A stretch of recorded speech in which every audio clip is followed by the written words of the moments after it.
ان لوگوں کے نفسوں کو پاکیزہ کرتا. فَيُعَلِّمُهُمُ الْكِتَابَ وَالْحِكْمَةَ تیسرا اور چوتھا کام کہ ان کو کتاب اور حکمت کی تعلیم دیتا.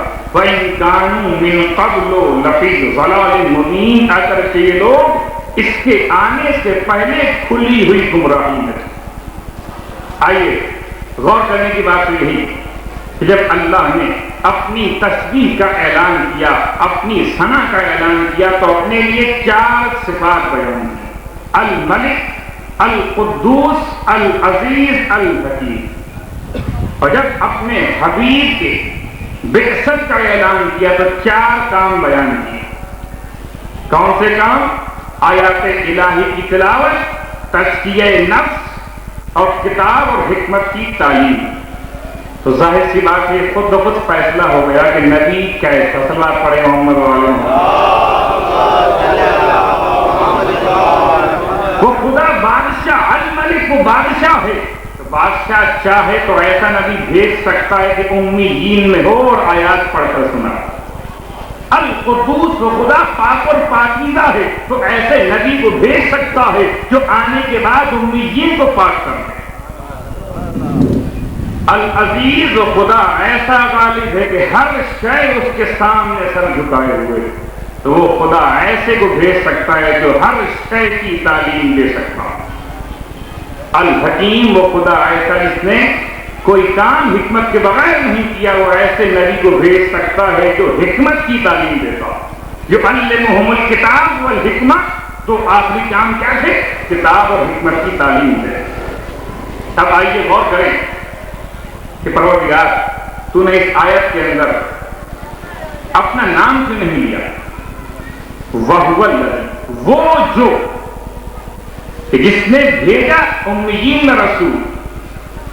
لیکن آئیے پہلے اس پہ غور کر لیں کہ اللہ اپنا نام کیوں نہیں لیتا. اس کی وجہ کیا؟ بھائی کہہ دیتا میں نے بھیجا، میں نے بھیجا. کس کو بھیجا؟ رسول کو بھیجا. مگر اپنا نام نہیں دیا، اپنی طرف نسبت نہیں دی، وہ ضمیر متکلم استعمال ہی نہیں کی، ضمیر غائب استعمال کی. اگر میں کہوں کہ اللہ نے بھیجا تو میں ضمیر غائب استعمال کروں گا کہ اس نے ان کو بھیجا. آپ کہیں گے تو آپ بھی یہی کہیں گے اس کے لیے کہ اس نے بھیجا، تو آپ کے لیے بھی ضمیر غائب. میں کہوں میرے لیے بھی ضمیر غائب.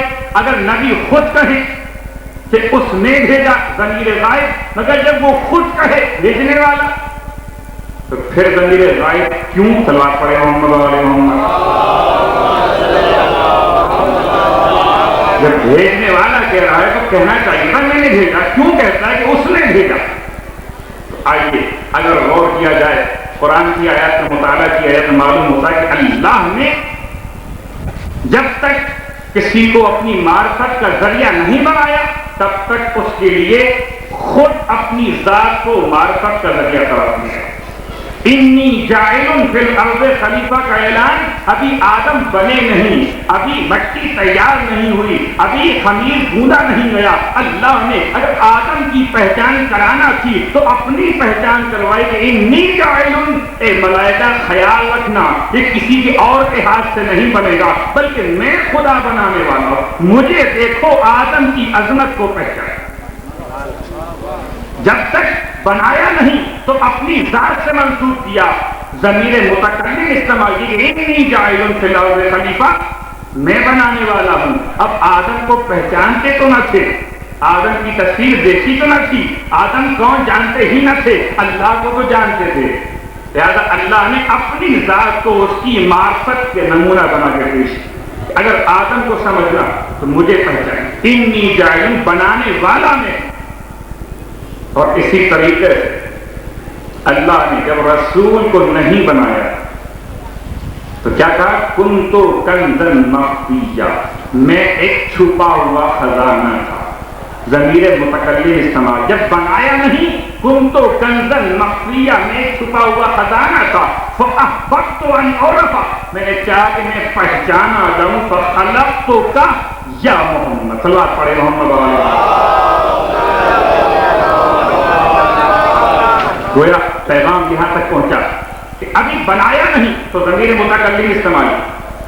کون جانتا محمد کون ہے؟ لہٰذا اللہ نے اپنی ذات سے تعارف کروایا کہ میں نے چاہا، میں کون تھا؟ چھپا ہوا خزانہ تھا، میں نے چاہا پہچانواؤ، اپنے آپ کو پہچانوانا چاہا تو میں نے آپ کو خلق کیا، اور جب خلق کر دیا تو اب ضمیر غائب استعمال کی کہ اب اگر مجھے پہچاننا ہو تو اس کے پاس آنا پڑے، جب تک اسے نہیں بنایا تو اس کی پہچان میرے ذریعے سے، اور جب یہ بن گیا تو اب یہ میری پہچان کا ذریعہ ہوگا۔ آئیے اور مثال کو آسان کر دوں، حسین منی و انا من الحسین، معرفت کا ذریعہ دو طریقوں سے چل رہا۔ جب تک حسین بچپنے کے عالم میں ہے تو حسین کو کون پہچانتا کہ کردار کیا ہوگا؟ کون جانتا تھا کہ نواسہ کربلا میں جان دے دے گا، یہ نواسے کے کمالات کیا ہوں گے؟ ابھی کمالات کھلنے نہ پائے تھے، لہذا اللہ کے رسول نے معرفت کا ذریعہ اپنی ذات کو بنایا، حسین منی۔ یہ خیال کرو یہ چھوٹا بچہ جو ہے یہ مجھ سے، مجھے دیکھو، اس کو پہچانو۔ اگر میں رسول تو یہ رسالت کا جز ہے، اگر میں نبی تو یہ نبوت کا جز، اگر معصوم تو قسمت کا ٹکڑا۔ اور جب یہ بچہ عالم شباب پر آیا تو انا من الحسین کی تفسیر سامنے آئی۔ یہی تو وجہ کہ جب تک حسین عالم کمسنی میں اللہ کے رسول نے حسین کی معرفت اپنی ذات سے کروایا، اور جب حسین عالم شباب میں آ گئے تو اب حسین کے ہر عمل سے رسول کی معرفت ہو۔ اب اگر رسول کو پہچاننا ہو تو انا من الحسین، مجھ تک کیسے پہنچو گے؟ حسین صرف ذریعہ بنے۔ اور یہی تاریخ کرتی کربلا کے اس میدان میں میرے امام نے نوک سنا پر تلاوت قرآن کر کے اس کی تفسیر پیش کی، انا من الحسین، رسول کو پہچاننا چاہتے ہو تو مجھے دیکھ لو۔ امام نے بتلا دیا کہ زندگی ہمارے اور قرآن کے درمیان بھائی نہیں ہو سکتی۔ سر کٹنے کے بعد نوک سنا کے سوال ہے، جسم پامال ہو چکا مگر قرآن کی تلاوت۔ گویا امام دعوت دے رہے تھے کہ کل میرے نانا پر الزام لگانے والوں کہ اگر ایک بخار آ گیا تو الزام لگا دیا، آؤ نواسے کو دیکھو، جسم گھوڑوں سے پامال ہے، سر نوک سنا پر سوار ہے، دیکھو قرآن کی تلاوت کیسے کرو۔ اگر نواسا ہو کر سر کٹنے کے بعد قرآن کی تلاوت کر سکتا ہے تو پھر نانا کا معیار کیا ہوگا؟ جب جز میں اتنا کمال ہے تو کل میں کتنا کمال ہوگا؟ جز میں یہ کمال ہے کہ جز کی زندگی قرآن اور اس کے درمیان فاصلہ نہ بن سکی تو کیا ایک بخار کل کے لیے فاصلہ بن جائے؟ تو بات پڑھے محمد والے محمد۔ یقیناً اللہ نے پہچان کا ذریعہ بنا۔ بات ہماری اسی شروع ہوئی کہ اللہ نے اپنی پہچان کا ذریعہ، وہ والذی بعث، وہ اللہ جس نے مبعوث کیا امیین میں، اب اپنا نام نہیں لیتا اس لیے کہ اب اس نے اپنی معرفت کا نمونہ بنا کر پیش کر دیا کہ اگر تجھے پہچاننا ہو تو ان کو دیکھ کر مجھے پہچان لے۔ اور آئیے لفظ بعثہ پر جب ہم پہنچے، پروردگار یہ بعثہ کے معنی کیا ہے؟ پورے قرآن کو اٹھا لیجیے، کہیں پر رسول کی پیدائش کے حوالے سے آیت نہیں ملتی کہ کب پیدا ہوئے۔ بعثہ معنی کیا؟ ہم کہتے ہیں مرنے کے بعد اٹھائے جائیں گے، ہم اٹھائے جانے کو بعثت کہتے ہیں۔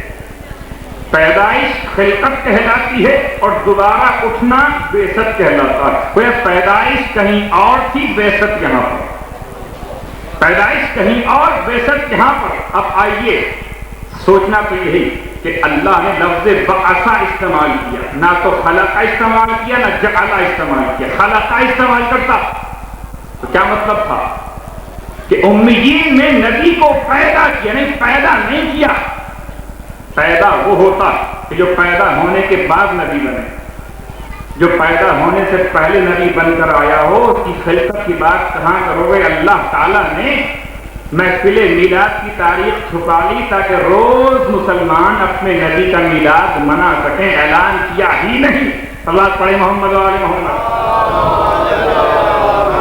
بھائی کس روز پیدا ہوئے، کب پیدا ہوئے؟ نہیں خلقہ نہیں، بعثہ۔ اللہ نے جب اعلان کیا تو بعثہ استعمال کیا، مبعوث کیا امیین میں۔ پروردگار جعلہ کیوں بیان نہیں کرتا کہ قرار دیا کہ اگر یہ کہہ دیا تو بڑی خرابی لازم آئے. پہلی بات تو یہ کہ خلا کا کہتا تو خرابی لازم نہیں آتی کہ اگر عام انسان بھی پیدا ہو سکتا نبی بھی پیدا ہو گئے، فرق کیا ہو گیا؟ لہٰذا اللہ نے عام انسان کی خلقت کا اعلان کیا ہے اور ہمارے نبی کی بعثت کا اعلان کیا. جعلہ استعمال کیوں نہیں کیا؟ اس لیے کہ اگر جعلہ استعمال کرتا تو خرابی لازم نہیں آتی کہ جب آج کا پڑھا لکھا انسان یہ پڑھتا کہ وہ اللہ جس نے قرار دیا امیین میں ایک رسول، تو اگر امیین میں رہنے کے بعد کوئی رسول ہو سکتا ہے تو آج کے پڑھے لکھے معاشرے میں کوئی بھی زیادہ پڑھنے کے بعد دماغ خط ہو جانے کے بعد نبی کا دعویٰ کر. لہذا اللہ نے سلسلہ بند کر دیا کہ پیدائش کے بعد نبی نہیں، قبل از پیدائش نبی. جعلہ ہوتا تو امیین میں بنایا، خدا کہتا ہے بنایا نہیں بنا کر بھیجا. جو یہاں آ کر بنے وہ تمہارا، جو وہاں سے بن کر آئے وہ میرا. بس فرق اتنا. صلوات پڑھے محمد علیہ. اور اللہ نے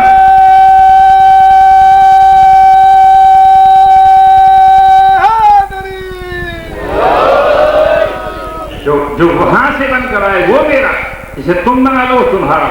اب یقیناً اسی لیے اللہ نے بعثہ استعمال کیا تاکہ جھگڑا ختم ہو جائے، بنانے کی بات ختم ہو جائے. یہاں تو بنے بنائے آیا کرتے. لہذا روز اول سے اللہ نے آدم کے بارے میں بھی اعلان کیا تھا کہ انی جاعل فی الارض خلیفہ، میں بنانے والا ہوں. بنانے والا وہ ہے، ماننے والے ہم. ماننے والوں کو بنانے کا اختیار نہیں مل سکتا. یقیناً رسول کی منزل کتنی بلند کہ اللہ نے اپنی معرفت کا ذریعہ قرار دیا. اور آئیے آج کا دور کہ آج ہماری اور آپ کی بحث یہاں تک پہنچ گئی کہ اللہ کے رسول کے آباء و اجداد کا مذہب کیا تھا. اس کے بارے میں اللہ یہ اعلان کر رہا ہے کہ رسول وہ جو تلاوت الہی کیا کرتا، اللہ کے احکام کی تلاوت کیا کرتا، کتاب و حکمت کی تعلیم دیا کرتا، اس کے آباء و اجداد کے بارے میں کیا تھے. تو موسیٰ علیہ السلام کے بارے میں تعلیم بتلاتی کہ موسیٰ علیہ السلام پلے کس کے یہاں، مگر کس کے ہاتھوں پلے؟ پلے کسی اور کے گھر میں اور پلے مومنات کے ہاتھوں. تو تاریخ کہتی کہ موسیٰ علیہ السلام بچپن کا عالم ہے اور ماں نے ایک صندوق میں رکھ کر پانی کے حوالے کر دیا، یہاں تک پہنچے، یہاں تک آ گئے.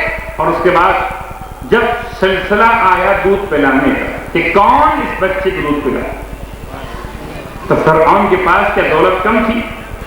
جس علاقے سے چاہتا، جس نسل سے چاہتا اچھی سے اچھی خاتون کو خدمت موسیٰ کے لیے بلوا سکتا تھا. مگر جب ہار گیا تو ایک مطلب موسیٰ کی بہن کلثوم آگے بڑھی اور آگے بڑھنے کے بعد پیشکش کی کہ اگر فرعون تو کہے تو ایسی عورت کو لے کر آؤں جس کا دودھ ہی بچہ پی لے گا. فرعون نے اجازت دی، کلثوم چلی اپنی ماں کو لے کر آئی. اور تاریخ کہتی کہ جب تک ماں نہیں آئی موسیٰ نے کسی کا دودھ نہیں پیا. جب موسیٰ ہو کر بنی اسرائیل کا نبی ہو کر کسی کافرہ کا دودھ نہیں پیتے، کسی مشرکہ کا دودھ نہیں پیتے، تو کیا ہمارا اور آپ کا آخری نبی فخر موسیٰ؟ ایک کلثوم مومنہ جنہوں نے ذریعہ بنایا ماں کو پہنچانے کا، ایک ماں مومنہ جن کا دودھ پیا، اور تیسری مومنہ کون؟ زن فرعون جس کا نام تاریخ میں آسیہ بتایا. یہ تین مومنات نے خدمت موسیٰ کو انجام دی.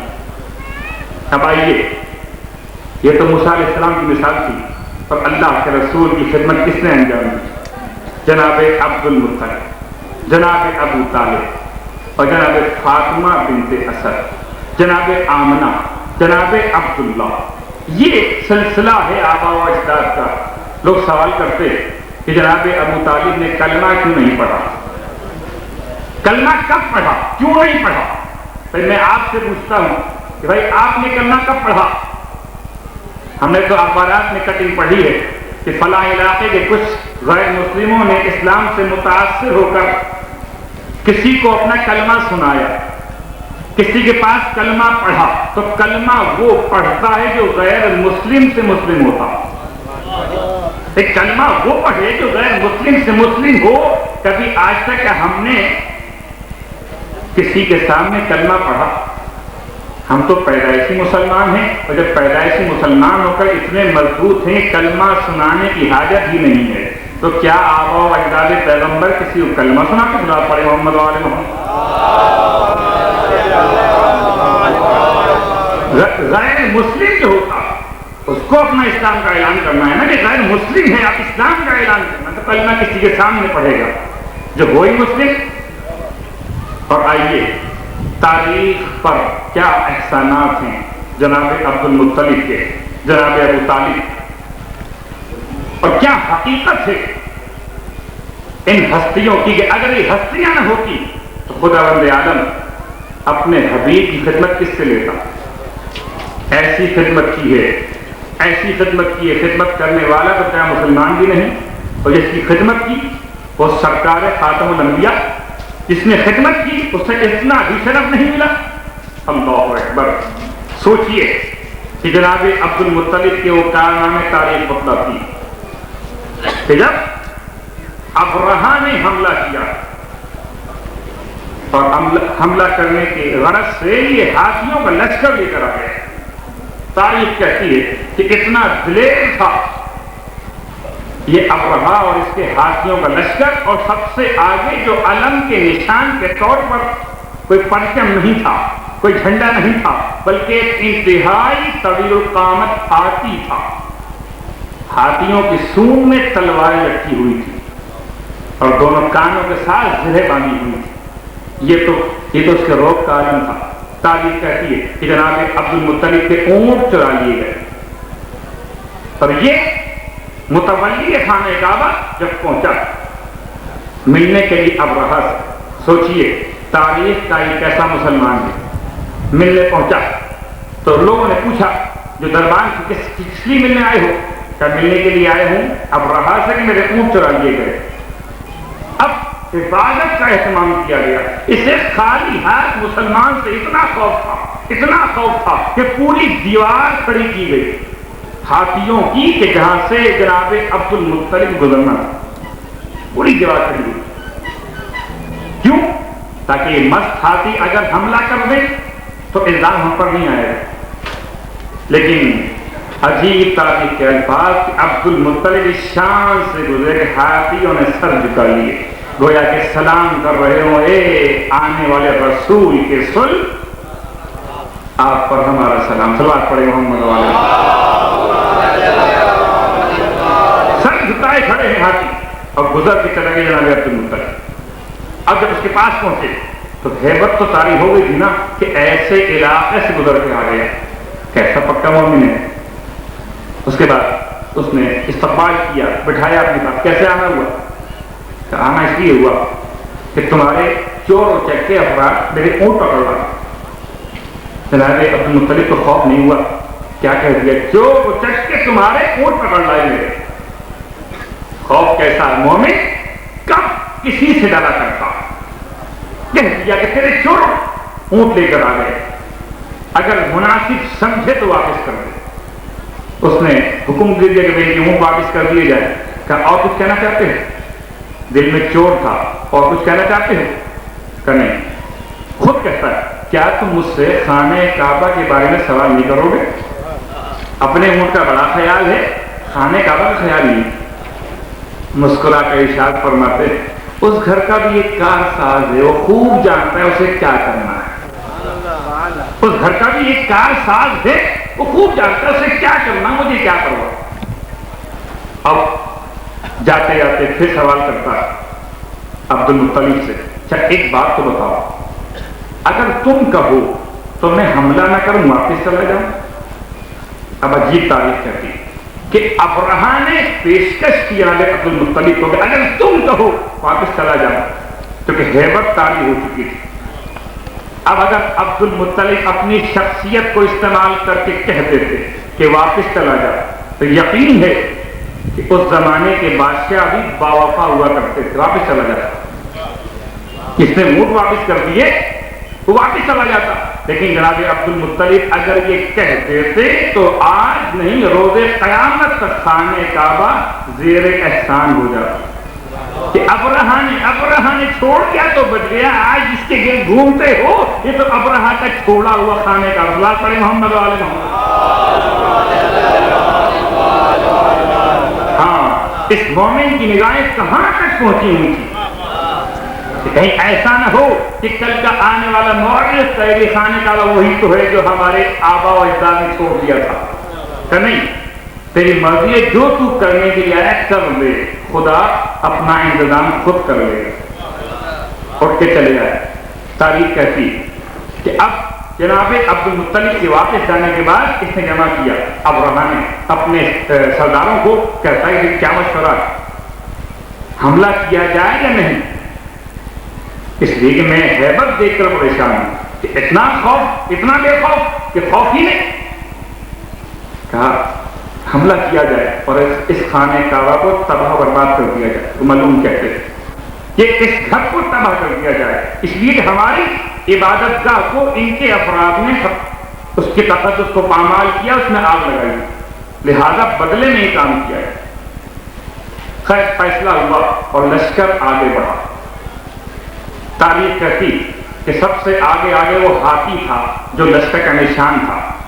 جیسے ہی حدود حرم کا آغاز ہوا، وہ پٹی شروع ہوئی جہاں سے غیر مسلموں کو جانا ممنوع ہے، اس پٹی پر آ کر ہاتھی رک گیا، مارا گیا اس کو کہ آگے چل، آگے چلتا ہی نہیں تھا، دائیں موڑا بائیں چلنے لگا، بائیں موڑا بائیں چلنے لگا، مگر سامنے نہیں چلتا۔ یہ دوسرا مرحلہ کہ ابرہا نے سوچا کیا کیا جائے۔ تاریخ کہتی ہے ایک مرتبہ اپنے قاصد کو خفیہ طور پر بھیجا کہ جاؤ اور جا کر عبد المطلب کے پاس کہو کہ اگر مصالحت کرو تو بات ختم ہو جائے۔ عبد المطلب کہاں پر ہے؟ وہ پہاڑی پر جا کر اپنے گھر کو، اپنے سارے سامان کو لے گئے اوپر۔ کیوں لے گئے اوپر؟ اس لیے کہ اگر خدا کا عذاب نازل ہو تو کہیں ان کی وجہ سے کوئی کافر بچ نہ جائے۔ لہٰذا ہر نبی جس نے بددعا کی قوم کے لیے، اس نبی نے اپنے آپ کو اس علاقے سے دور کر لیا تھا، اور ہر نبی کے لیے حکم بھی یہی ہے کہ جہاں پر عذاب نازل ہونے والا ہو وہاں سے دور نکل جائے۔ تو یہ نبی نہیں، وصی نبی تو نہیں۔ پہاڑی کی جگہ بیٹھ گئے، قاصد پہنچا ابرہا کہ ابرہا پیغام دیتا ہے کہ اگر آپ کفارہ دلوا دیں، ہرجانہ ادا کروا دیں اس عبادت گاہ کا جو ہماری خراب کی گئی اور یہاں کے لوگوں میں سے کسی نے خراب کی ہے، تو ہم خانہ کعبہ کو حملہ نہیں کریں گے۔ اور سنیے گا کیا جواب دیا۔ بڑا اچھا موقع تھا، مستحلیت ہو سکتی تھی، میں کتنا لیتا، کچھ درہم لے لیتا، دینار لے لیتا، سونا زیورات لے لیتا۔ کہتے نہیں، کہ بے گناہوں سے گناہ گار افراد کا تاوان نہیں لیا جاتا۔ بے گناہوں سے جو مکے میں ہیں وہ بے گناہ ہیں، جو میرے پاس ہیں وہ بے گناہ ہیں، بے گناہوں سے ان گناہ گاروں کا کہ جنہوں نے تیری عبادت گاہ کو پامال کیا، تاوان نہیں لیا جا سکتا۔ تیری مرضی جو آئے کرتا ہے کرو۔ یہ آخری پیشکش تھی جو ختم ہو گئی۔ ادھر ابرہا نے جب یہ سنا دو ٹوک فیصلہ تو کہا حملہ کر دو۔ اب آگے بڑھنا چاہا تو اللہ نے ایک مرتبہ اپنے سب سے نازک ترین پرندوں کو بھیجا، کہیے کہ یہ اللہ کی جیٹ طیارے تھے کہ جو ایٹم لے کر آئے تھے۔ دنیا کے ایٹم تو بربادی پھیلاتے ہیں، مگر اللہ کے ایٹم دشمن کو ہلاک کر دیتے۔ یہ دنیا کا ایٹم کہ یہ اگر ایک جگہ مارا جائے تو سارا علاقہ آس پاس کا گناہ گار بھی بے گناہ بھی سب مارے جاتے ہیں، اور یہ اللہ کے ایٹم تھے، وہ ذرے تھے، کنکر تھے کہ جنہیں ابابیل نے پھینکا، اور اتنا پکا نشانہ تھا کوئی ہاتھی سوار نہ بچ سکا۔ سب کو واصلے کہنے ایسا کر دیے سے کھایا ہوا گوشت۔ یقیناً یہ گھر کا دشمن تھا تو اللہ نے جیٹ طیارہ بھیج کر اس پر ایٹم گروا دی، اور جو دشمن اہل بیت ہو، تاریخ اس کا نام بھی رہتی ہے کہ اذا سأل سائل بعذاب واقع، جب ایک سوال کرنے والے نے خود عذاب مانگا۔ کب مانگا بھائی، کب مانگا؟ کوئی تاریخ کو بتلائیے، کون سا دن تھا؟ دن تو یاد ہوگا، صلوات پڑھیں محمد والے محمد۔ تاریخ تاریخ تو یاد ہوگی، کیا تاریخ بھی یاد نہیں، دن بھی بھول گئے گا، اگر سب کچھ بھول گئے تو قرآن کی آیت تو باقی ہے، اور اگر پھر بھی یاد نہیں تو آئیے ہم بتلائے دیتے کہ وہ موقع جب کہ حضور نے حج کرنے کے بعد خم غدیر کے میدان میں اعلان کے من کنت مولاہ فہذا علی مولا، من کنت مولا، جس کا میں مولا اس کا علی مولا۔ تو حارث نامی شخص نے اعتراض کیا اللہ کے رسول سے کہ یہ آپ اپنی جانب سے فرماتے ہیں، یہ اللہ کا حکم ہے۔ سوچنے کی بات یہ کہ اس اتنے احکام آنے کے بعد بھی یقین نہ تھا۔ بھائی نماز کے بارے میں نہیں پوچھا، یہ 5 وقت نماز آپ نے خود کہی ہے یا اللہ نے بھیجی ہے؟ یہ روزے آپ نے بیان کیا، اللہ نے بھیجے؟ یہ حج کس نے واجب کیا، آپ نے یا اللہ نے؟ لیکن مسئلہ ولایت طرف اعتراض کیا کہ یہ کس نے آپ کو حکم دیا، خود آپ کر رہے ہیں یا اللہ کا حکم؟ اللہ کے رسول شاید فرماتا کہ یہ اللہ کا حکم، کہتا اگر اللہ کی طرف سے ہے تو اسی اللہ سے آپ دعا کیجئے کہ مجھ پر عذاب نازل کر دے۔ پوری تاریخ انسانیت میں خود سے عذاب مانگنے والا یہ شخص ہے، اور پروردگار نے کیا معجزہ دکھلایا کہ نہ زمین نے اسے نگلا، نہ آسمان نے اسے اوپر اٹھایا، نہ زمین اور نہ آسمان دونوں کام نہیں کرتے، بلکہ ایک کنکر ہے جو نازل ہوتا تاکہ پہچان کروا دی جائے بیت کا دشمن تو بھی ایٹم کے لائے، اہل بیت کا دشمن صلوات پڑھے محمد علیہ محمد، یا یوں کہیے گھر کا دشمن تو ایٹم سے ہلاک، اور گھر والے کا دشمن۔ آئیے آگے بات کو پہنچائیں تو گھر تک پہنچیں گے انشاءاللہ، بات یہاں تک پہنچ گئی کہ گھر تو بچ گیا، لیکن اب آج کا ہر حاجی، ہر طواف کرنے والا، ہر عمرہ کرنے والا جب حج کر کے واپس آتا ہے آپ اس سے کیا مانگتے ہیں؟ کہتے ہیں بھائی آب زمزم لے لیتے، کچھ اور دو یا نہ دو، تحائف دو یا نہ دو، آب زمزم لے دو۔ آپ نے پوچھا کسی حاجی سے کہ آب زمزم لے کر آ گئے ہو، یہ تو بتلاؤ یہ آب زمزم جاری کس نے کیا تھا؟ تو وہ ایک نام لے گا کہ ماں بے چین تھی اور دوڑ رہی تھی، ایک چھوٹے سے بچے کے لیے اس کا نام اسماعیل تاریخ نے بتلایا، یہ پیغمبر خدا پیاس سے بیتاب اور یہ ماں دوڑ رہی۔ تو آپ کی پیروں کے رگڑنے سے اللہ نے چشمے کو جاری کیا۔ عجیب بات یہ کہ جہاں کبھی میٹھا پانی نکل نہیں سکتا، وہ پورا علاقہ ایسا ہے، وہ پٹی عرب کی ایسی ہے کہ جہاں میٹھا پانی نکل نہیں سکتا وہاں اللہ نے میٹھا پانی نکال کر دکھایا کہ میرے حبیب کے، ابھی حبیب تو آئے نہیں، حبیب کا جو پیغام پہنچانے والا اس کے پیروں میں اتنی برکت ہے کہ اگر پاؤں ٹھوکر زمین پہ مارو تو میٹھا پانی نکلا، چشمہ نکل آیا، جسے آب زمزم کہا گیا۔ لیکن تاریخ کہتی ہے کہ ایک زمانہ ایسا بھی آیا کہ زمزم کو بند کر دیا گیا، ایک کافر نے زمزم کو بند کر دیا اور زمزم میں مختلف چیزیں بھر دی گئیں، پانی نکلنا بند ہو گیا، اور اب تک کسی کو معلوم نہ تھا کہ کہاں ہے زمزم۔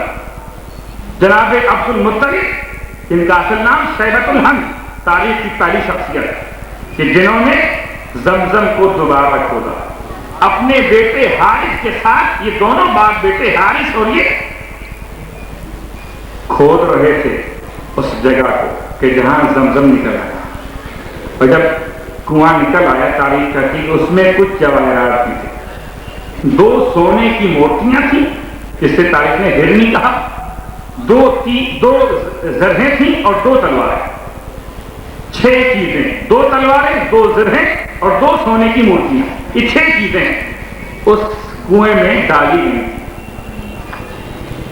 اب مشرکین مکہ آ گئے عبد المطلب کے پاس کہ جو مال نکلا ہے اس میں ہم بھی حصہ لیں گے۔ تو یہ مزاج پرانا ہے کہ جب کام کا وقت آیا کوئی ساتھ نہ تھا، باپ کرے بیٹا کرے، اور جب مال نکل آیا تو ہم بھی حصہ دار۔ صلوات پڑھیں محمد علیہ محمد۔ مال غنیمت ہے نا کہ ہم بھی تو ہیں مکے کے رہنے والے، ہمارا حصہ۔ فیصلہ کیا ہوا؟ قرآن اندازی کی جائے اور تیر چلائے جائے۔ اب تیر چلائے گئے، ایک تیر خانہ کعبہ کی نعمت میں چلائے گئے اور باقی تیر سرداروں نے اپنے اپنے نام سے چلائے۔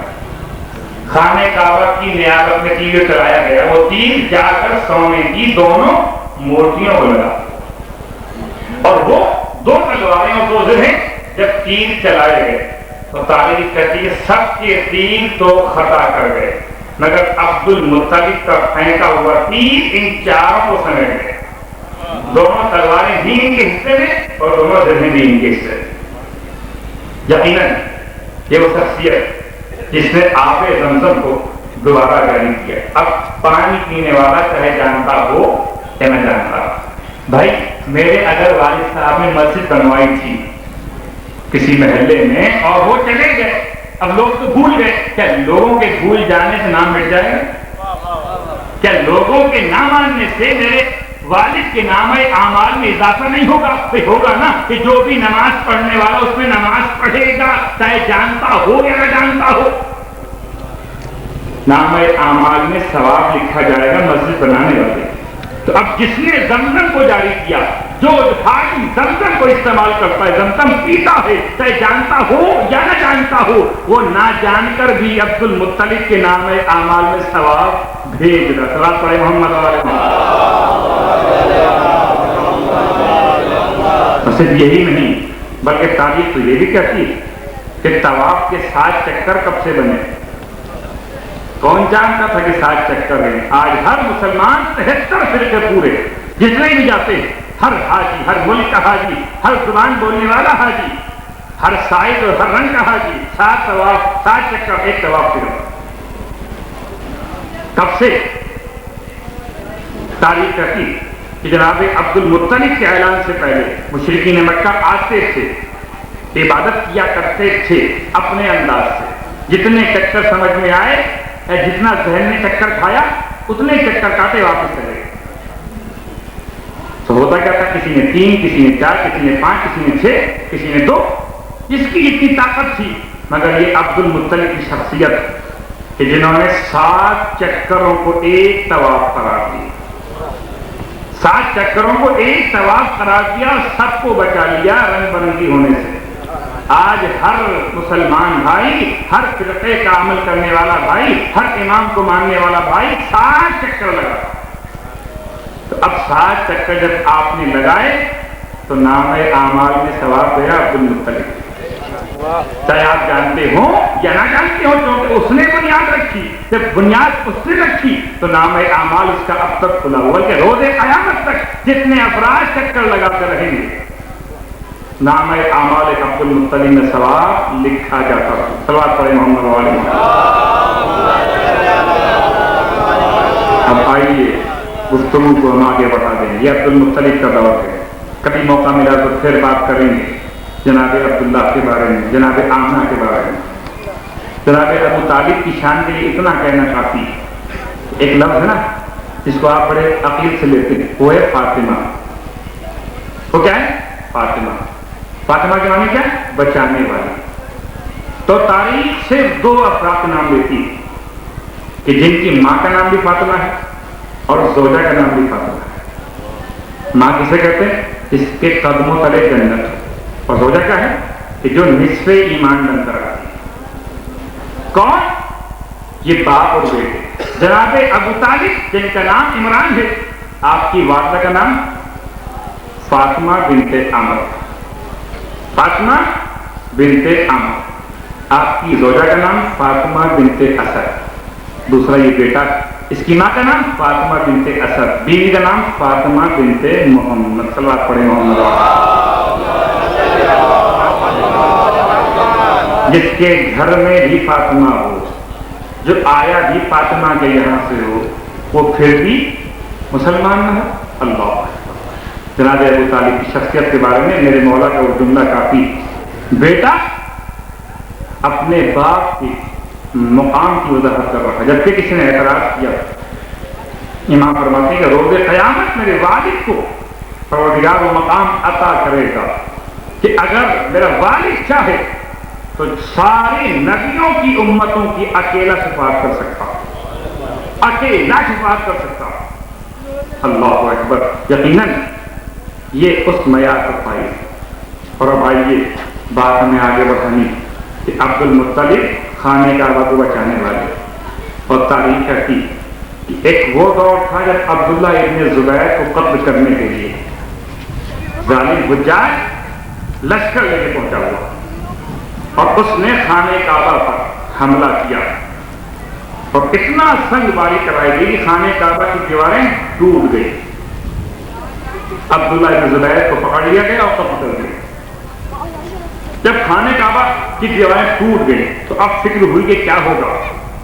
کعبہ کی دیواریں ٹوٹ چکی, تعمیر کے لیے آغاز کیا گیا. اب جتنے مہمان بلائے گئے, جب ہاتھ لگاتے تھے تعمیر کے لیے ایک سانپ نکل آتا تھا جو روک دیتا. پریشان تعمیر کرتی کہ ایسے میں حکومت جھک گئی امامت کے آگے اور سید سجاد کو لایا گیا. میرا چوتھا امام تشریف لا رہا, کس لیے؟ تاکہ اگر کل عبد المطلب نے خانہ کعبہ بچایا تو آج فرزند عبد المطلب خانہ کعبہ کو تعمیر کرے. گویا یہ کہہ لیجیے کہ اللہ نے اپنے گھر کا یہ احترام تو باقی رکھا کہ اگر کل معصوم کے ہاتھ سے تعمیر ہوا تھا تو آج غیر معصوم کے ہاتھ کیسے لگ جاتے.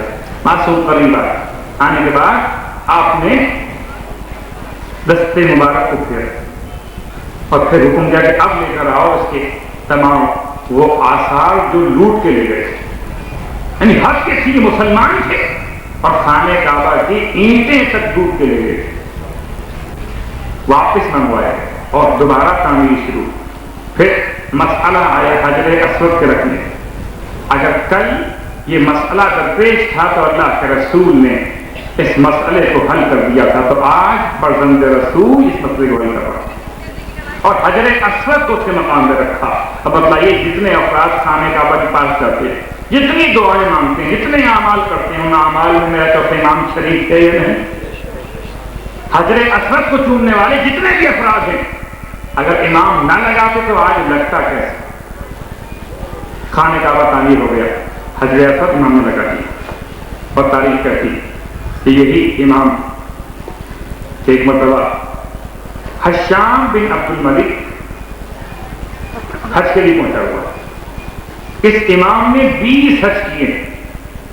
امام بھی حج پر ہیں اور یہ بھی پہنچا ہوا. ایک مرتبہ حشام نے چاہا کہ حجر اسود کو چومے, رش اتنا تھا کہ نہ چوم سکا, واپس آ گیا. کچھ دیر بعد دیکھا کہ ایک جوان چلا آتا. جیسے وہ قریب آیا لوگوں نے کائی کی طرح چھٹنا شروع کیا. ایسے راستہ بناتے تھے جیسے مالک آ رہا. اور وہ جا کے امام نے بوسہ دیا. تو ایک مرتبہ حشام اپنے مصاحبوں سے کہتا ہے یہ کون ہے جوان؟ تجاہل عارفانہ, جانتا ہے کون ہے مگر جاہل اپنے آپ کو سمجھ رہا. کون ہے یہ جوان؟ اس کے لیے لوگوں نے راستہ چھوڑ دیا. سب خاموش رہے مگر امام کا ایک چاہنے والا فرزدق نامی شاعر اٹھ کے کھڑا ہوا. کہتا ہے کہ ھذا الذی یعرف البطحا وطأتہ, یہ وہ ہے کہ جس کے قدموں کی چھاپ کو بطحا جانتا ہے. ھذا الذی تعرف, یہ وہ ہے جس کے قدموں کی چھاپ کو یہ سرزمین بطحا جانتی. اور پھر تعارف کراتا ہے البیت یعرفہ والحل والحرم, یہ تو وہ ہے جس کو یہ خدا کا گھر بھی جانتا ہے, یہ حدود حل اور حدود حرم بھی جانتے ہیں. ھذا الذی, یہ وہ ہے ابن خیر عباد اللہ کلہم, جو پوری کائنات میں خدا کی بہترین مخلوق کا فرزند. یہ وہ ہے جو پوری کائنات میں خدا کی بہترین مخلوق کا فرزند ہے. یہ کون ہے؟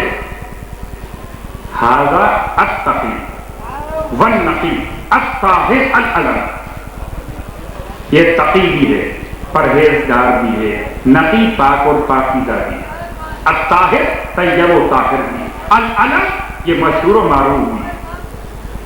پھر کہتا کہ ھذا الذی ابن سید النسوان فاطمہ, یہ ساری کائنات کی عورتوں کی سردار فاطمہ زہرا کا بیٹا. یہ ساری کائنات کی عورتوں کی سردار فاطمہ زہرا کا بیٹا. وَقْلُ الْوَسِيِّ الَّذِي فِي سَيْفِهِ نَقَمٌ, اور یہ اس کا فرزند، اس وسیع کا بیٹا کہ جس کی تلوار نے دشمنوں پر آفت ڈال دی. پھر کہتا یہ کون ہے؟ ھذا الذی احمد المختار والد، یہ وہ ہے اس کا باپ احمد مختار. صلی علیہ اللہ ما جر القلم، اس پر درود اللہ کی طرف سے اس وقت تک نازل ہوتا رہے گا جب تک قلم میں رفتار کتابت، جب تک قلم میں رفتار تحریر ہے تب تک درود آسمان سے نازل ہوتا رہے گا. کہتا ہے یہ وہ ہے ما قال لا الا فی تشہد، یہ وہ اس نے کسی سوال کرنے والے کے جواب میں لا نہیں کہا. لا کے معنی کیا ہے؟ نہیں. یہ وہ سخی، وہ کریم جس نے کسی کے سوال کے جواب میں لا نہیں کہا الا فی تشہد، سوائے اپنی تشہد کے اندر. لولا تشہد، اگر یہ تشہد میں لا نہ ہوتا تو کہتا ہے کانت لاؤہ نعم، تو اس کا لا نعم میں تبدیل ہو جاتا. نعم کے معنی ہاں، لا کے معنی نہیں. اگر تشہد میں لفظ لا نہیں ہوتا تو یہ امام وہ ہے اس نے زندگی بھر کسی مسئلے پر لا نہیں کہا. اگر تشہد میں لا نہیں ہوتا تو اس کا یہ لا بھی نعم میں تبدیل. صلوات پڑھیں محمد علیہ وسلم. فرزدق نے قصیدہ تو بہت پڑھا تھا اور اگر پڑھ دیا تو سزا کیا ملی کہ اس کو قید کر دیا گیا. امام کو خبر ملی کہ میرے چاہنے والا قید کے اندر 12,000 درہم امام نے بھجوا. 12,000 درہم امام نے بھجوا. جب پہنچا قاصد امام کا یہ پیسے لے کر تو سوچیے فرزدق کا ایمان کتنا مضبوط تھا. کہتا ہے کہ مولا کو میرا سلام کہنا مولا میں نے یہ مال دنیا کے لیے آپ کی تعریف نہیں کی تھی. مولا میں تو آپ کو اس قابل اس مقام پر سمجھتا ہوں. پیسے واپس کر دیے. امام ارشاد فرماتے ہیں لانے والے سے قافل سے واپس جاؤ، اس سے کہنا کہ ہم اہل بیت رسول جو کچھ دے دیا کرتے ہیں واپس نہیں دیا کرتے، تم اسے رکھو، تمہاری نیت پر جزا اللہ الگ سے دے گا، تو اسے تو رکھو. اب قید میں رہا، یہ بیٹھا ہو گیا، امام سے ملنے کے لیے آیا فرزدق اور مولا سے کہتا مولا اس خلیفہ وقت نے میرا وظیفہ ہی بند کر دیا. امام سے تیرا وظیفہ کتنا ہے؟ بتایا کہ میرا وظیفہ اتنا ملتا تھا. امام نے غلام کو حکم دیا کہ 40 سال کا وظیفہ یک مشت اسے دے دیا جائے. 40 سال کا وظیفہ یک مشت فرزدق کو دے دیا گیا. امام فرماتے ہیں یہ رکھ لے، اس سے زیادہ کی تجھے حاجت بھی نہیں ہوگی. تاریخ کہتی کہ 40 سال مکمل ہوئے، فرزدق کو موت آ گئی. صلوات پڑھیں محمد علیہ. امام کی نگاہیں اس کی حیات کو دیکھ رہی، کتنی حیات ہے، کتنی ضرورت ہے معاش. 40 سال کا وظیفہ یک لخت اس کے ہاتھ پہ دے دیا. اور تاریخ کہتی یہی امام کہ اگر حج شام کا دور تھا تو انداز یہ تھا فرزدق قید چلا گیا. اور عبد الملک بن مروان کا دور، عباسی خلیفہ، پر ایک مرتبہ یہ بھی حج کے اوپر ہے اور امام بھی حج پر. یہ دیکھتا کہ یہ امام مجھ سے آگے بڑھے چلے جاتے بغیر توجہ کیے ہوئے.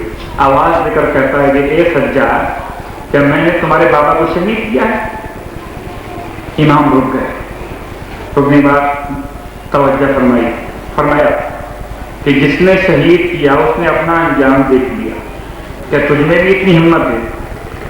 کیا تجھ میں بھی اتنی ہمت ہے؟ کہتا ہے نہیں، میرا مقصد یہ نہیں تھا، میں تو یہ کہنا چاہتا تھا کہ آپ میرے پاس آیا کریں، میں آپ کی مالی امداد کر دیا کروں. اچھا.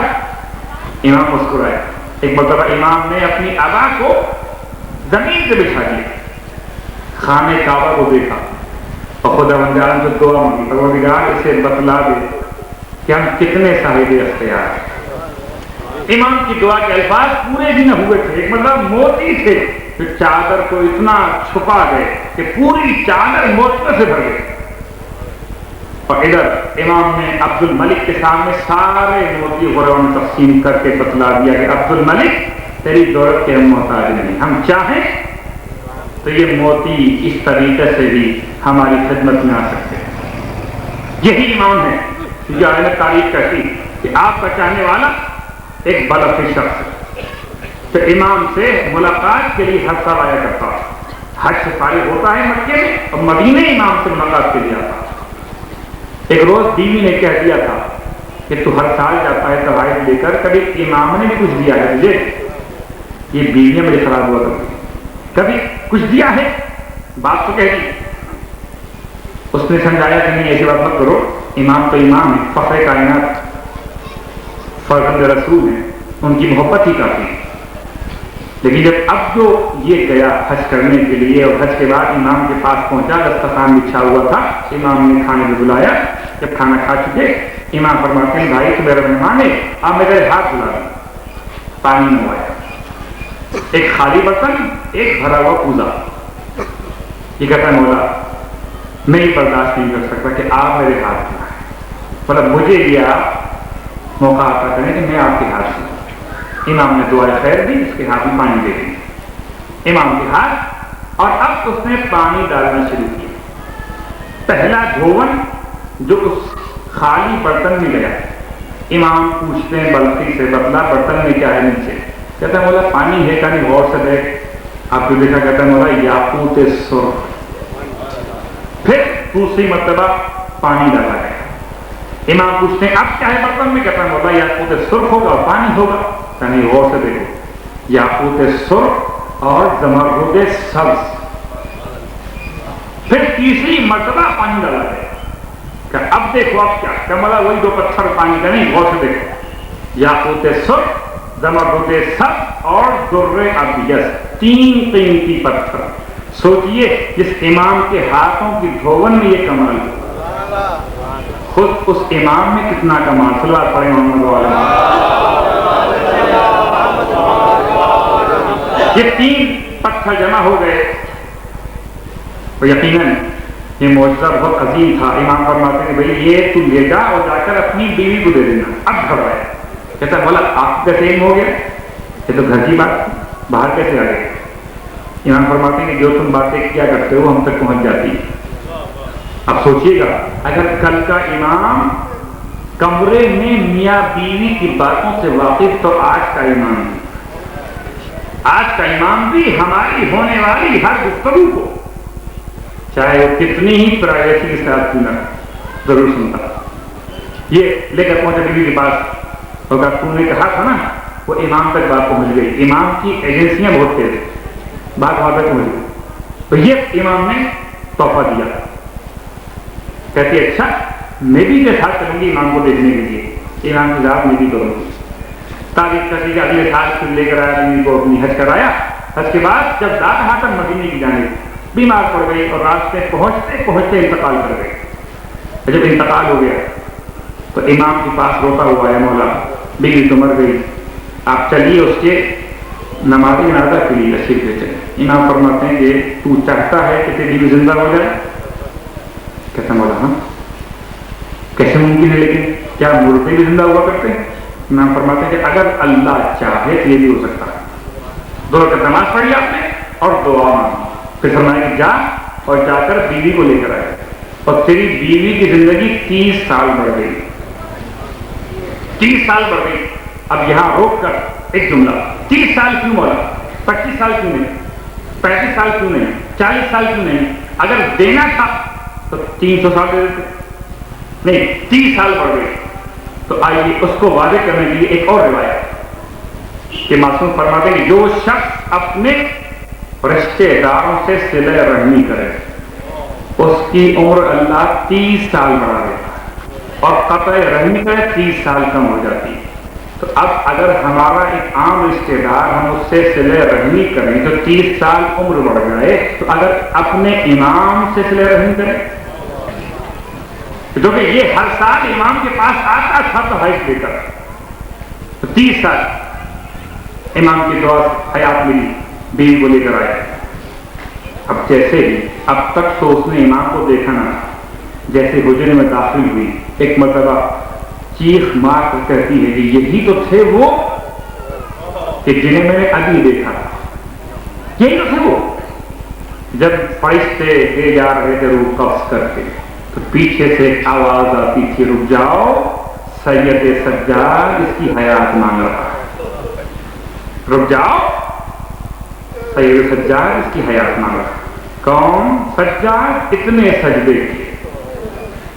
سجدے کیے کہ سجاد لقب، کہ جو نعمت ملتی تھی امام سجدہ کرتے تھے.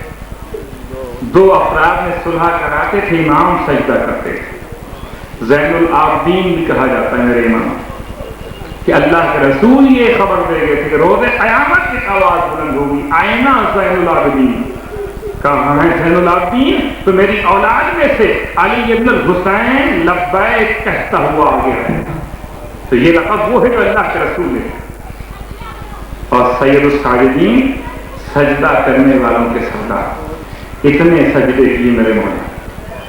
اور سوچئے کیا ہمیں اور آپ کو سبق دیا ہے کہ تاریخ کا پہلا عزادار آپ سمجھیے کہ کوئی بھی انسان جتنا بھی کوشش کر لے مگر اتنا نہیں رو سکتا جتنا یہ امام روئے. جتنی عزاداری امام نے کی ہے اتنا کوئی انسان نہیں کر سکتا. لیکن عزاداری کے ساتھ ساتھ امام نے اتنے سجدے کیے کہ ہر عزادار کو سبق دے دیا کہ عزاداری بھی کرو اور سجدے بھی کرو. یہ پیغام ہے امام کا ہر عزادار کے لیے. اتنے سجدے کیے، 20 حج. اور تاریخ کہتی کہ یہ امام اتنا مظلوم امام کہ جب بھی کسی نے سوال کیا مولا سے واقع کربلا کی بات کہ مولا سب سے زیادہ مصائب آپ پر کہاں گزرے، تو امام رو رو کر ارشاد فرماتے تھے الشام الشام الشام. پوچھنے والے نے پوچھا مولا آپ کربلا کو یاد نہیں کرتے؟ کربلا میں جناب علی اکبر شہید کیے گئے، جناب عباس شہید کیے گئے، جناب اون محمد شہید کیے گئے. بولا آپ شام کو یاد کرتے ہیں، کوفے کا نام نہیں لیتے. امام فرماتے ہیں تمہیں کیا معلوم شام کی مصیبت کتنی عظیم تھی. بابو سعادت پر قافلے کو روکا گیا، رک جاؤ بھی شہر کی آئینہ بندی ہو رہی.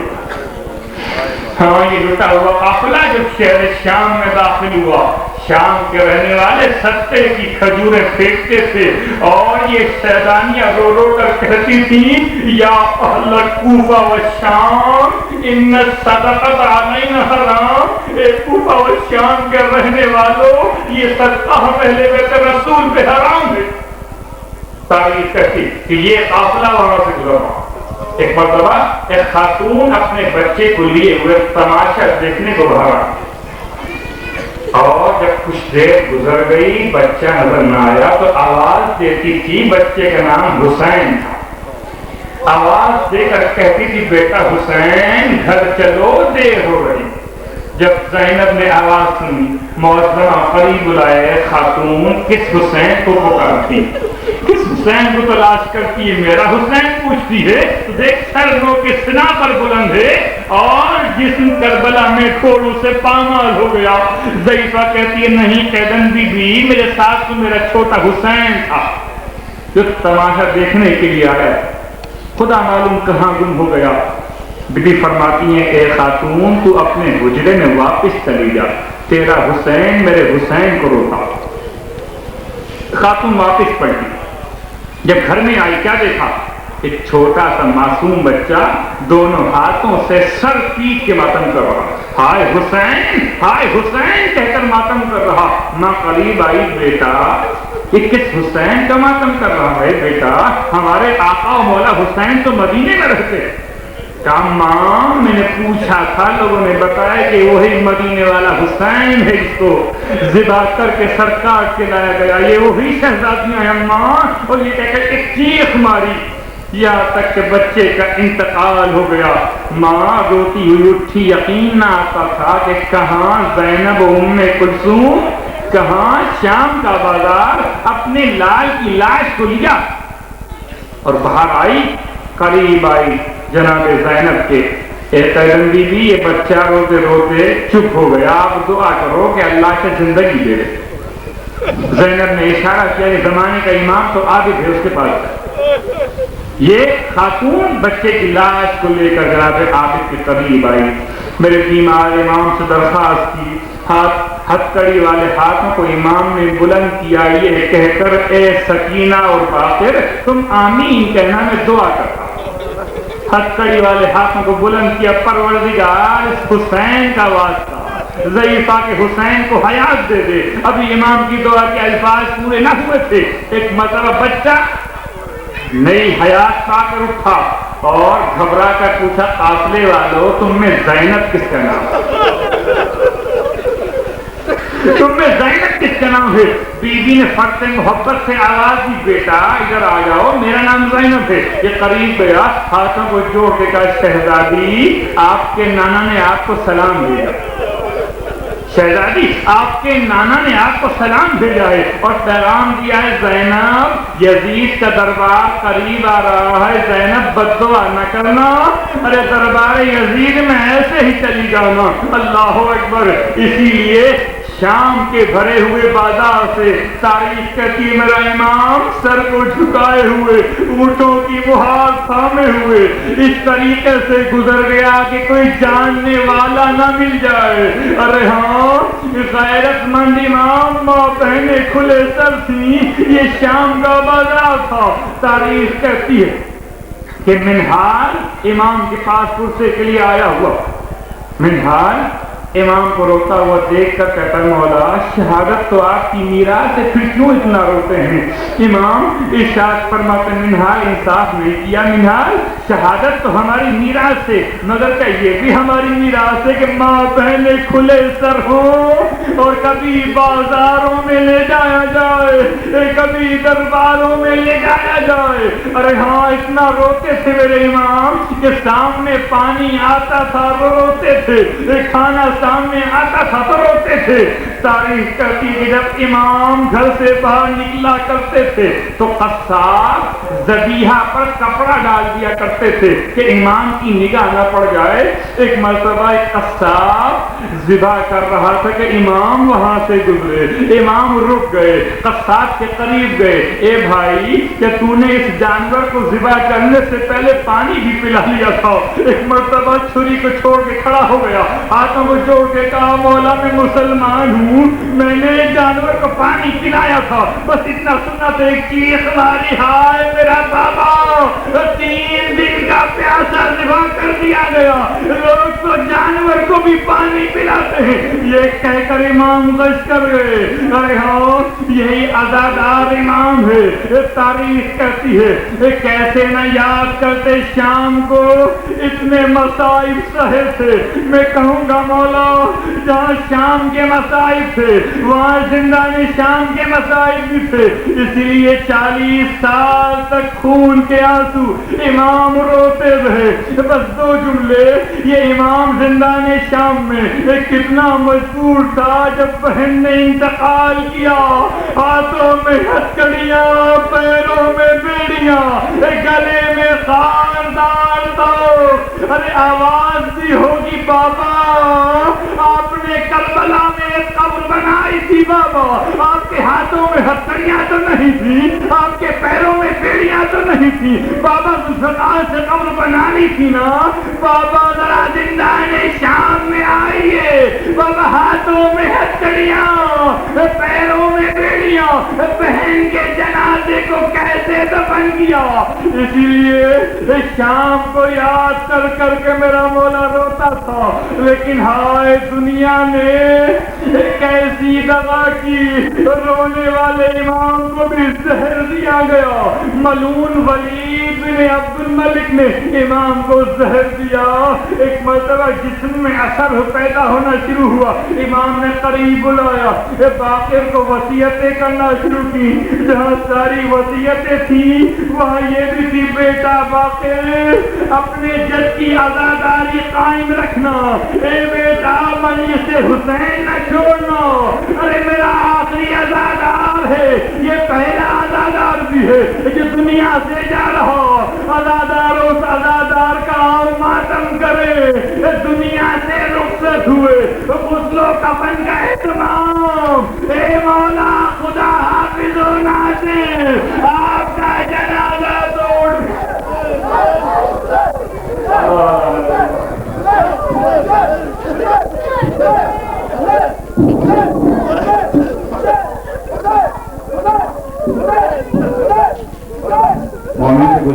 کہ اس گھر کا ماتم کریں.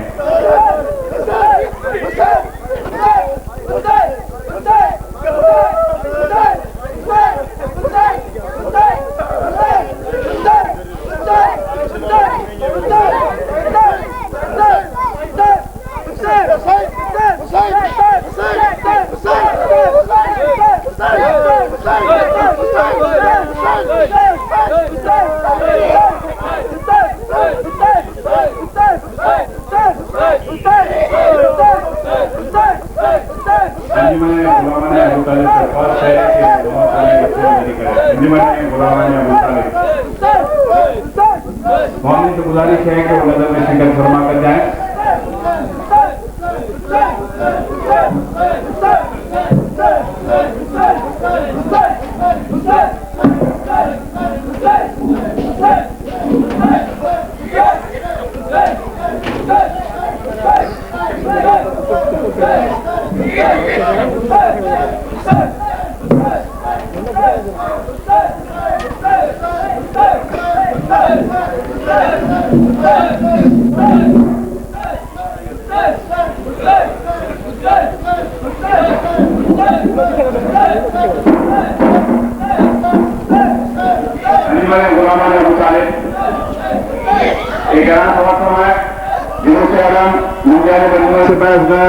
لدیب آباد یونٹ نمبر 8 بروز جمعہ بوقت 8 بجے شب امام بارگاہ مسجد جعفریہ سے برآمد ہوگا.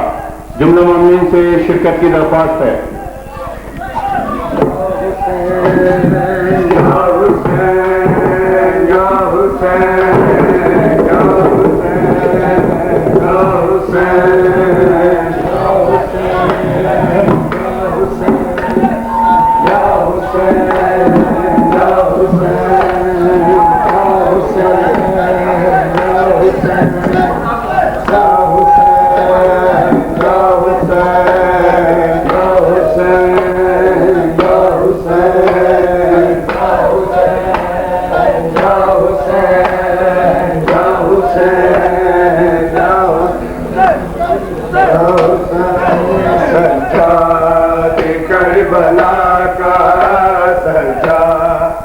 کربلا کا فسانہ نہیں بھولے سجاد کربلا کا سجاد کربلا کا فسانہ نہیں بھولے سجاد کربلا کا سجاد کربلا کا فسانہ نہیں بھولے سجاد کربلا کا سجاد کربلا کا فسانہ نہیں بھولے سجاد کربلا کا سجاد کربلا کا فسانہ نہیں بھولے سجاد کربلا کا سجاد کربلا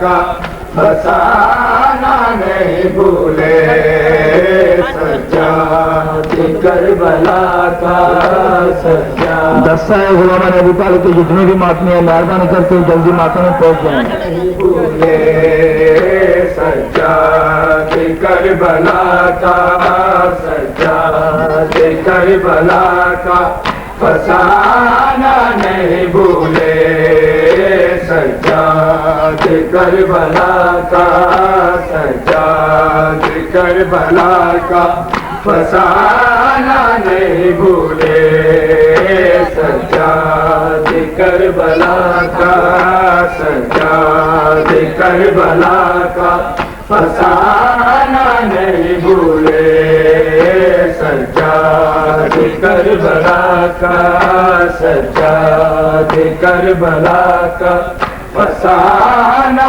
نہیں بھولے سجاد کربلا کا سجاد کربلا کا فسانہ نہیں بھولے سجاد کربلا کا سجاد کربلا کا فسانہ نہیں بھولے سجاد کربلا کا سجاد کربلا کا فسانہ نہیں بھولے سجاد کربلا کا سجاد کربلا کا فسانہ نہیں بھولے سجاد کربلا کا سجاد کربلا کا فسانہ نہیں بھولے سجاد کربلا کا سجاد. مہربانی کر کے مدنیوں کو صفے بنانے کی جگہ دے دیں. تمام مدنی سے التماس کی جاتی ہے. سجاد کربلا کا سجاد کربلا کا فسانہ نہیں بھولے سجاد کربلا کا سجاد کربلا کا فسانہ نہیں بھولے سجاد کربلا کا سجاد کربلا کا فسانہ نہیں بھولے سجاد کربلا کا سجاد کربلا کا فسانہ نہیں بھولے سجاد کربلا کا سجاد کربلا کا فسانہ نہیں بھولے سجاد کربلا کا سجاد کربلا کا فسانہ نہیں بھولے سجاد کربلا کا سجاد کربلا کا فسانہ نہیں بھولے سجاد کربلا کا سجاد کربلا کا فسانہ نہیں بھولے سجاد کربلا کا سجاد کربلا کا فسانہ نہیں بھولے سجاد کربلا کا سجاد کربلا کا فسانہ نہیں بھولے سجاد کربلا کا سجاد کربلا کا فسانہ نہیں بھولے سجاد کربلا کا سجاد کربلا کا فسانہ نہیں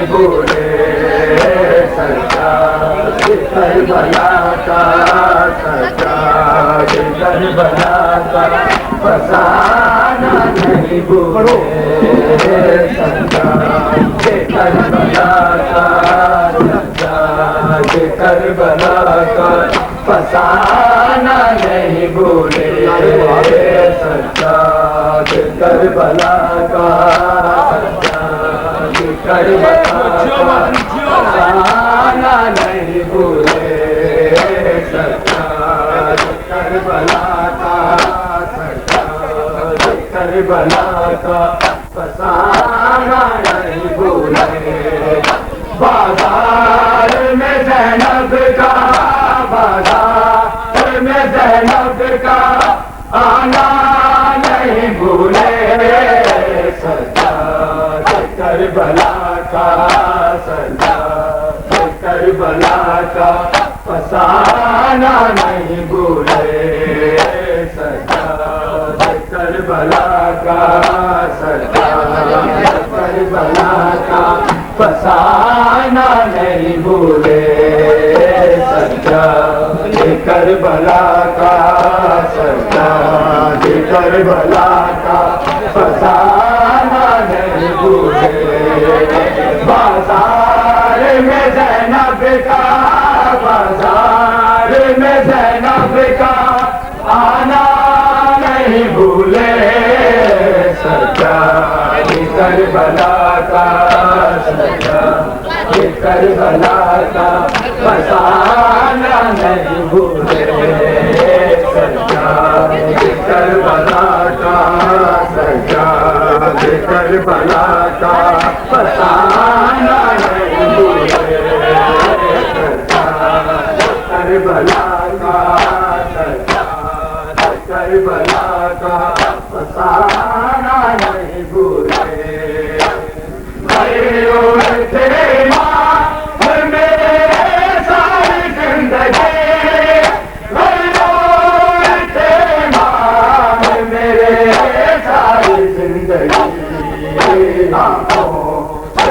خون اپنے آنکھوں سے خون اپنے بہانا نہیں بھولے سجاد کربلا کا سجاد کربلا کا فسانہ نہیں بھولے سجاد کربلا کا سجاد کربلا کا فسانہ نہیں بھولے بازار میں زینب کا بازار میں زینب کا آنا نہیں بھولے سجاد کربلا کا سجاد کربلا کا فسانہ نہیں بھولے سجاد کربلا کا سجاد کربلا کا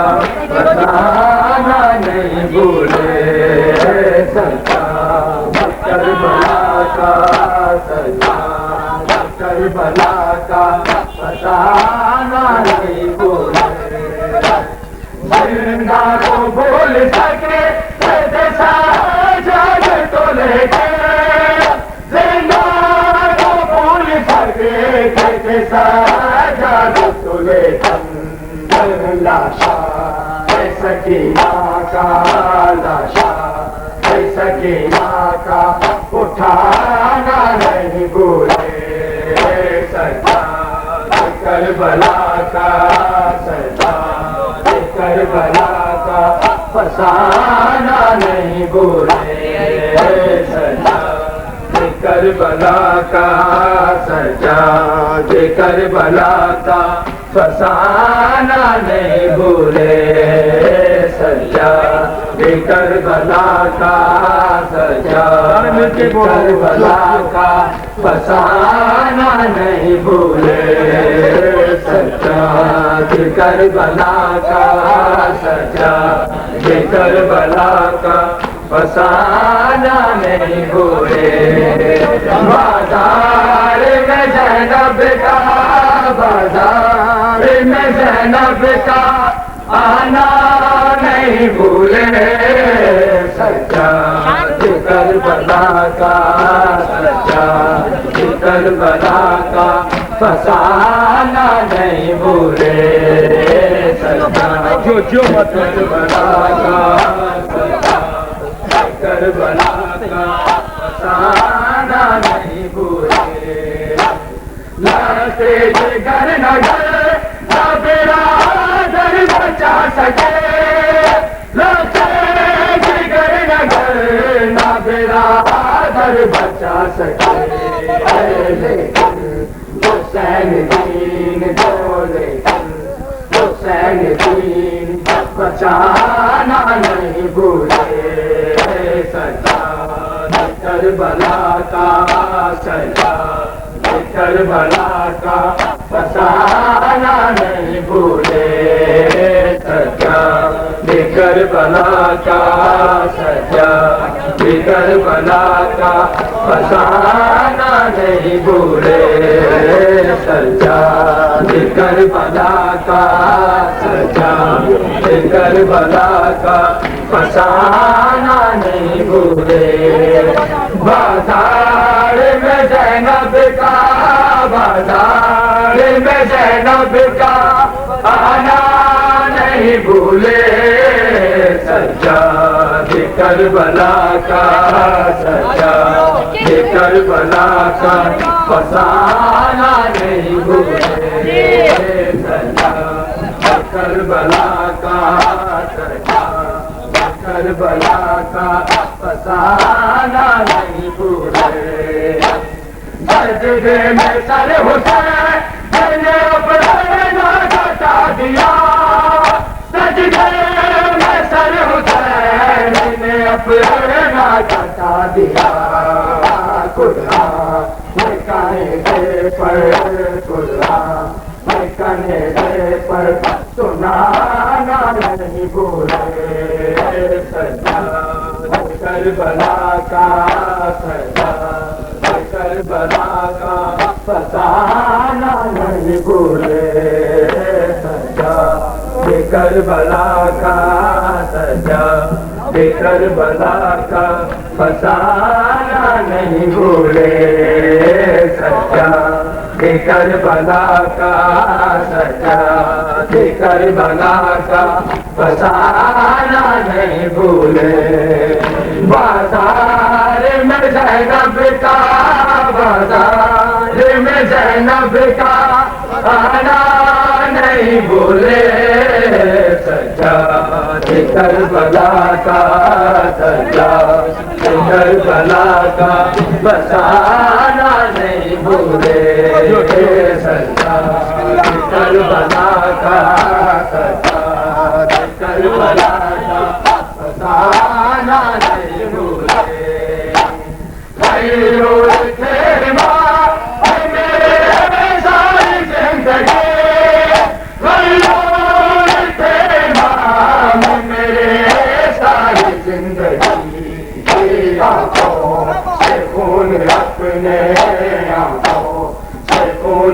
اپنے بہانا نہیں بھولے سچا کربلا کا سچا کربلا کا فسانہ نہیں بھولے سچا کربلا کا سچا کربلا کا بچھوڑا میرے ویرانہ بچھوڑا بچھوڑا میرے ویرانہ بچھوڑا میرے ویرانہ بچھوڑا میرے ویرانہ بچھوڑا میرے ویرانہ بچھوڑا میرے ویرانہ بچھوڑا میرے ویرانہ بچھوڑا میرے ویرانہ بچھوڑا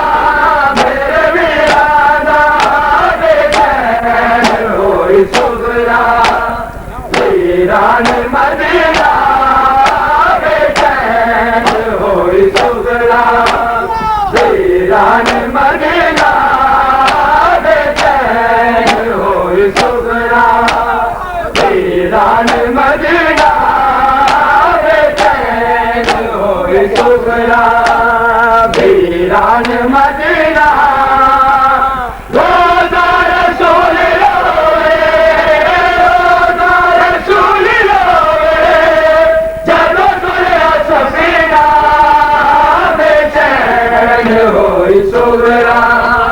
ویران مدینہ بے چین ہوئی سغرا ویران مدینہ بے چین ہوئی سغرا ویران مدینہ بے چین ہوئی سغرا ویران مدینہ بے چین ہوئی سغرا ویران مدینہ بابا دہار پاکے اکبر میں بہرا کے بابا دہار پاکے اکبر میں بہرا کے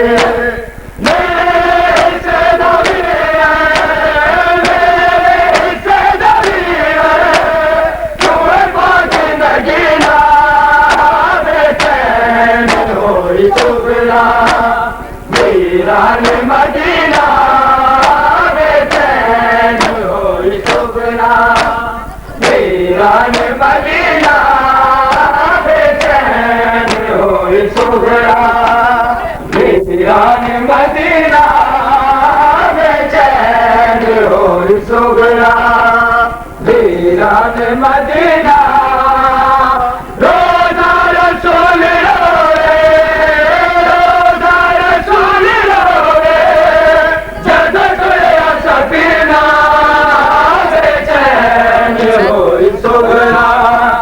ویران مدینہ بے چین ہوئی سغرا ویران مدینہ بے چین ہوئی سغرا ویران مدینہ بے چین ہوئی سغرا ویران مدینہ میرے پیر کے آکے بھیڑا نو بلا کے میرے پیر لا کے آکے بھیڑا نو بلا کے سن لو بچا کے رکھنا سن لو بچا کے رکھنا میرے ویر دا سینہ بے چین ہوئی سغرا ویران مدینہ بے چین ہوئی سغرا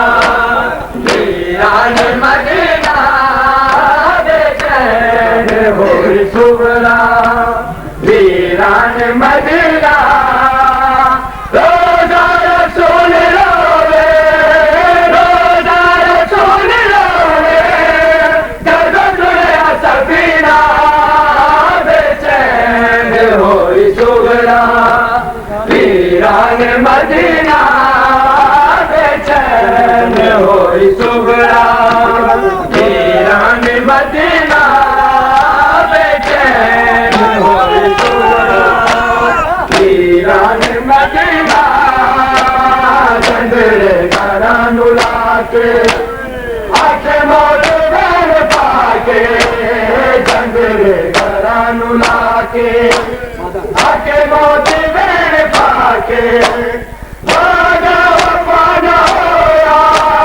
وعدہ وفا ہویا تیری بہن نے دیا بے چین ہوئی سغرا ویران مدینہ بے چین ہوئی سغرا ویران مدینہ بے چین ہوئی سغرا ویران مدینہ روزہ رسول روے روزہ رسول روے جد دنیا سفینہ بے چین ہوئی سغرا ویران مدینہ بے چین ہوئی سغرا ویران مدینہ بے چین ہوئی سغرا ویران مدینہ بے چین ہوئی سغرا ویران مدینہ میرا ویر تر پر آئے گل چوچورا کے باوا میرا ویر تر پر آئے گل چوچورا کے باوا میری میری دجایا میری میری دجایا اور جل کدینا بے چین ہوئی سغرا ویران مدینہ بے چین ہوئی سغرا ویران مدینہ بے چین ہوئی سغرا ویران مدینہ روزہ رسول روے روزہ رسول روے جب دنیا سفینہ بے چین ہوئی سغرا ویران مدینہ بے چین ہوئی سغرا ویران مدینہ بے چین ہوئی سغرا ویران مدینہ باوا نہار پاکے اکبر جی بہن آکے باوا نہار پاکے اکبر جی بہن آکے میرے حصے دا میرے حصے دا میرے تمہیں پاکے نگینا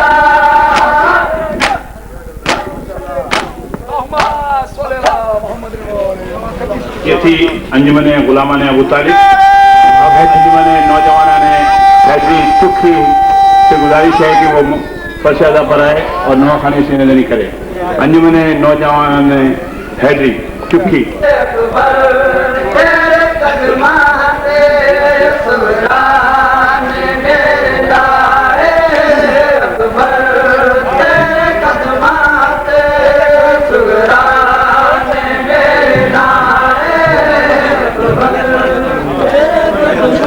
Thank you.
گزارش ہے کہ وہ نو خانی وسیع نظری کرے.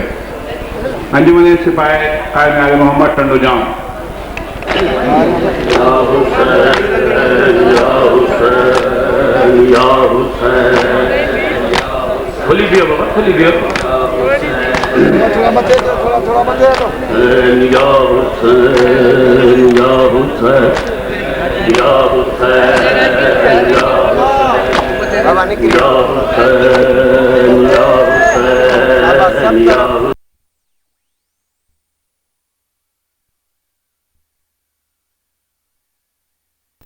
حسین یا حسین